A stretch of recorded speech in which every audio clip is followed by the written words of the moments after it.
I'm sitting out here, sunburned, windburned, wind chapped, dust in my eyes, but I just wanted to show my tent back there. That little tent is taking a pounding and it's not even flinching. Let me move out of the way.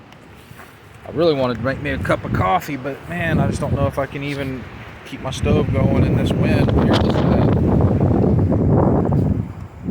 We went through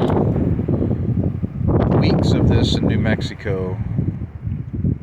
2 days, 3 days at a time. And then we'd get one day where we would be able to enjoy wherever we were at, where there was no wind. This wind is crazy. But that tent, I love it. And I've only had it for 24 hours.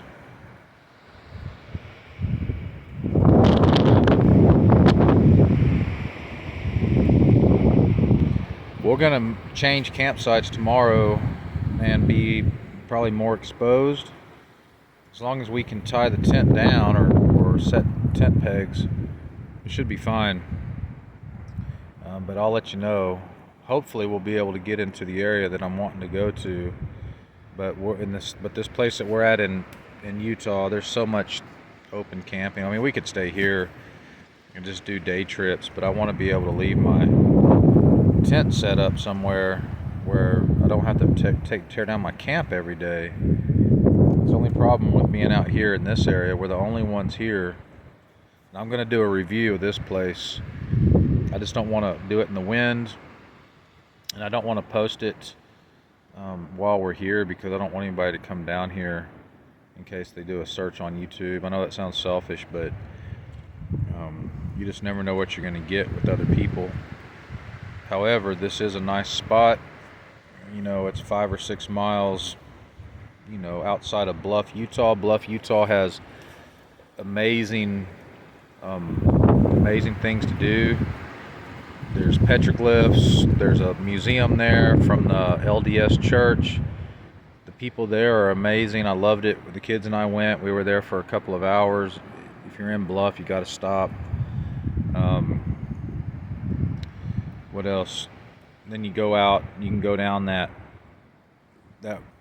wash road. I can't think of the name of it off the top of my head. I'm tired. But there's that road that we drove down, and we drove in about 5 miles, and we were doing okay in my car. My car is a Prius V, so it's a real low clearance. Plus, it has everything in it, so it's got a lot of weight. Plus, it had 12 gallons of water in the back, so that's like another 100 pounds of water. And we made it okay. A little rough. We had to drive slow, but we're not afraid of driving down rough roads. I mean, it's the normal thing where we're from. What turned us back because we didn't get all the way into the petroglyph panel, or the progressive panel, or the panel progression, or whatever they call it.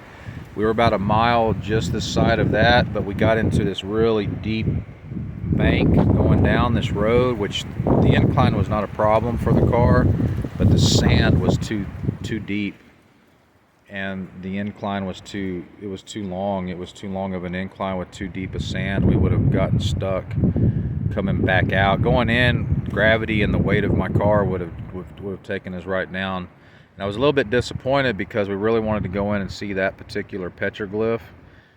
However, we came back to one at the 4 mile mark, and we never found it because we were on the trail, and then there was some cairns, the stacks of rocks. There was 2 cairns, and then there was no more cairns. So whoever marked that trail didn't do a very good job. However, we still got a great hike in. We hiked all the way up over 2 false summits at the very top of these mountains to the west of Bluff. I don't know what they're called, but they were pretty harsh, and the wind, of course, picked up while we were up there. We didn't make the summit because we had another false summit, and it was just going to take another hour to climb that, and we were getting tired. But we got some good hiking in, some good mountain climbing, some good bouldering, And so even though we didn't get to see those ruins, we still had a great day together. So now we're back at the camp. We got back, we got set up, nobody got our spot, and now we're just riding out the windstorm. I'm so glad we have that tent. So at least we'll be able to stretch out in our sleeping bags tonight and not sleep in the car, which sucks.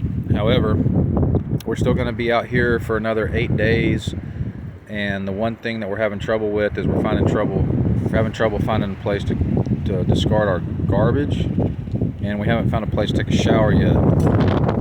There was a place recommended in Bluff called the Cadillac Ranch, and we went by there and they wanted $10 a person to take a shower, and maybe that's a fair price, but I just don't see paying $30, me and the 2 kids, to hop in the shower for 15 minutes when water is so, water's what, like $1 per 1,000 gallons or something like that. It's crazy. So they take advantage of you, and it's just like being in other countries where they see you as a tourist and they just want to take advantage of you. So we're gonna do other things until we get back to Albuquerque, and it gets a little bit discouraging in times because you get tired of having dirt in your eyes, and you get tired of all this, because I'd like to go hike up the bluff, or go explore. There's some caves we were going to go explore up on the top, but I just don't want to be up there on the plateau in the wind. So it does get a little bit discouraging, but once we finish up our little time out here in southeastern Utah, which there's not a lot, I mean, there's lots of dispersed camping. There's a state park just down the way, but there's no facilities, there's no bathrooms, there's no showers, it's just crazy. So it's a little bit more primitive, and we're gonna be a little grungy by the time we leave here if we can't find a place to shower up. But once we get back to Albuquerque, then we'll be staying at someone's house for a few days, and then we're off to Flagstaff, Arizona, to stay over there for a week at someone's house, and then we're going to Las Vegas for a week. And so those weeks, which that'll be about 3 weeks, those weeks will be back to regular civilization. So though this is not ideal, the things that you get to do out here, the Monument Valley and the Valley of the Gods, and the petroglyphs, and it's just amazingly beautiful place, and it's definitely worth putting up with a little bit of discomfort. Now, down the road, hopefully, we'll be able to modify our camping experience if we stay doing this. I'd love to have a car carrier, a box for my car on top. I'd love to have a little one of those little platforms that go on the back, so we could put things out, on the back of the car, and that would really change up a lot for us. Of course, we'd like to have like a camping shower and things like that, but then it would come down to having water, and there's just you just add more to what you're having to put up with and having to deal with. and we don't have a rig. All we have is my car, and I put a video of us driving our car down this washboard road, and my son kind of helping direct me over some of the rougher spots in the road. But I love the car that we have. I just need more storage. So if anybody wants to donate a carrier box to go on the top, that would be great. Or if somebody would like to trade out some sponsored work for one, I would love to have it. But look at that tent, look at those trees. I mean, that is super amazing compared to what we were experiencing with our 8-man tent just a few days ago.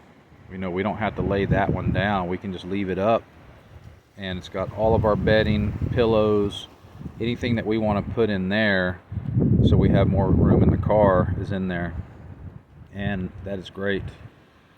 That's great. And we may come back here after our day trip out tomorrow if we can't find a good camping spot where we're going. Anyway, all right, we just went over 10 minutes, and I'm going to upload this to YouTube. That tent, I'll put the name in the description because it's a weird word. I don't even know what brand it is. I bought it at Walmart in Farmington, New Mexico yesterday. It was an impulse buy because I wasn't going after a tent. I was going after a shovel, so we could dig our cat holes out here while we're camping in the BLM land. And I saw that and thought it would be perfect. And we'll need one for Colorado anyway. So that's our tent.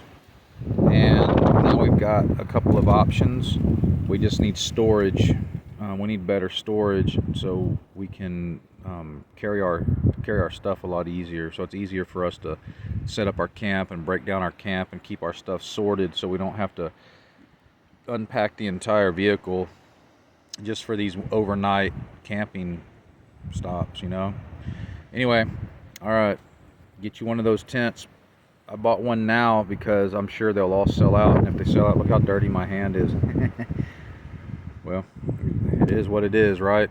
We want experiences over things, and a life worth living. A life worth living is everything. You only get one. You only get one.